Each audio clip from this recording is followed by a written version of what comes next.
नमस्कार, मी मृणाली पिळणकर. तुम्ही पाहत आहात LS मराठी. पाहुयात काही महत्त्वाच्या बातम्यांचा सुपरफास्ट आढावा. खरात प्रकरणात दादांचा विषय मागे पडू नये, आमदार अमोल मिटकरींची शंका. BSR मालकाशी खरातचे संबंध असू शकतात. दादांच्या घराशेजारी काळ्या जादूचा प्रयत्न झाल्याचा मिटकरींचा आरोप. सभागृहाच्या पायऱ्यांवर आमदार अमोल मिटकरी यांचं आंदोलन. सभागृहाचा शेवटचा आठवडा, तरीही अजित पवार यांच्या निधनाबद्दल सभागृहात चर्चा नाही, मिटकरींचं वक्तव्य. सातारा पोलिसांविरोधात विधान भवनाच्या पायऱ्यांवर आमदारांचं आंदोलन. संबंधित पोलिसांवर कारवाईची मागणी.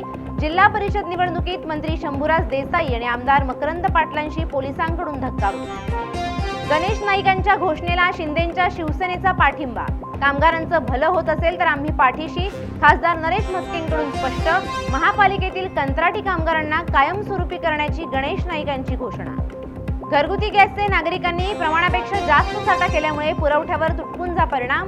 खासदार नरेश म्हस्के यांचं वक्तव्य. विरोधी पक्षांनी याचा बाऊ केल्याचा म्हस्केंचा आरोप. अशोक खरात प्रकरणी वंचितचे अध्यक्ष प्रकाश आंबेडकर यांची प्रतिक्रिया.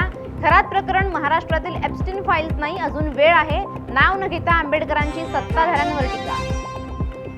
झाडांवर आंबे नसल्यामुळे गेल्या 2 महिन्यांपासून शेतकऱ्यांचं मोठ्या प्रमाणात नुकसान होत असल्याचं वैभव नाईकांचं वक्तव्य.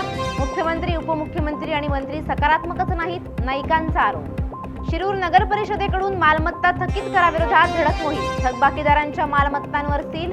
नागरिकांनी कर भरण्याचं प्रशासनाकडून आवाहन.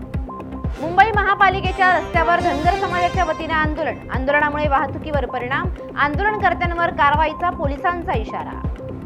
लोणीकंदजवळील पुणे अहिल्यानगर महामार्गावर ट्रॅव्हल्स बसला आग. प्रसंगावधानाने मोठा अनर्थ टळला. सुदैवानं कोणतीही जीवितहानी नाही. या होत्या आताच्या घडीच्या काही महत्त्वाच्या बातम्या. अशाच महत्त्वाच्या बातम्यांसाठी पाहत रहा LS मराठी.